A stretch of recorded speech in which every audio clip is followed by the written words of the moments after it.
मैत्रिणींनो, मी अनुपमा's किचनमध्ये आपले स्वागत करत आहे। तर आज आपण उपवासाचा खमंग वडा कसा बनवायचा ते बघूया।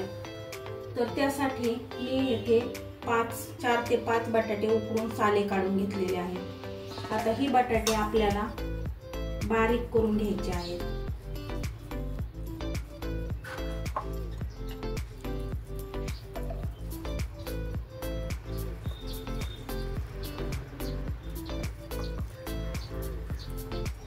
आता ह्यामध्ये आपल्याला शेंगदाण्याचा कूट अर्धा वाटी शेंगदाण्याचा कूट घ्यायचा आहे आणि इथे मी 2 ते 3 हिरव्या मिरच्या बारीक ठेचून घेतल्या आहेत। त्या तुम्ही मिक्सरच्या भांड्यातही बारीक करू शकता आणि त्या चवीनुसार तुम्ही कमी जास्तही करू शकता। तुम्हाला जास्त तिखट आवडत असेल तर तुम्ही जास्त टाकू शकता। इथे मी चवीपुरते मीठ घालत आहे। आता हे सगळं जिन्नस आपल्याला मिक्स करून घ्यायचे आहे।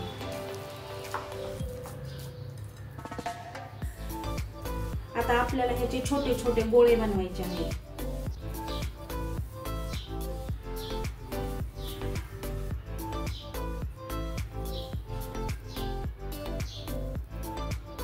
हे वडे तुम्ही गोलही बनवू शकता किंवा अशा चपट्या आकारातही बनवू शकता।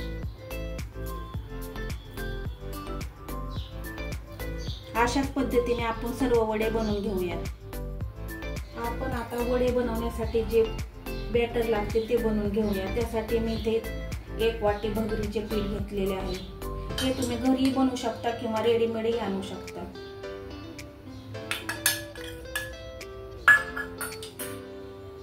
आता ह्यामध्ये मी चवीपुरते मीठ,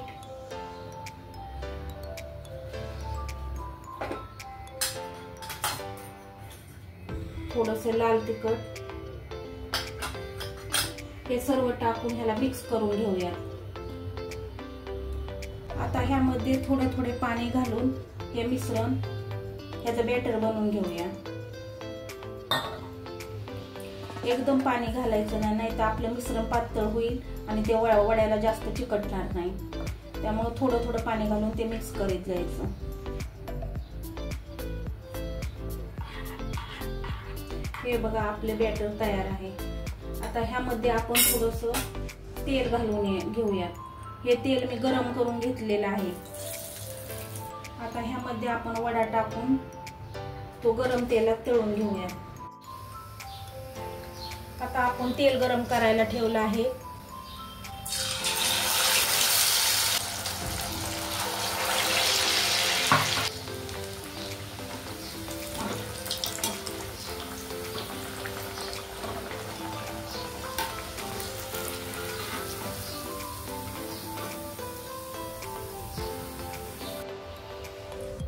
आता आपण वड्यांसोबत खाण्यासाठी जी सुकी चटणी बनवणार आहे त्यासाठी चटणी बनवण्यासाठी आपण जे बॅटर बनवले आहे त्याचे अशा पद्धतीने चमच्याच्या सहाय्याने गरम तेलात शेव सारखे पाडून घेऊया।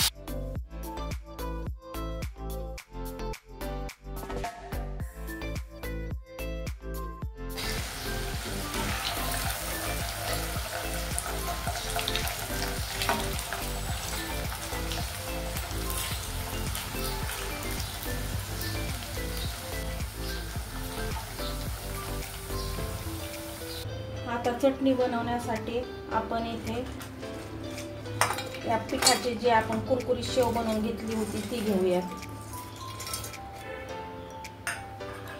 त्यामध्ये पाव वाटी शेंगदाण्याचा कूट घालूया, थोडंसं लाल तिखट घालूया आणि चवीपुरतं मीठ घालूया। आता हे सर्व आपल्याला बारीक करून घ्यायचे आहे।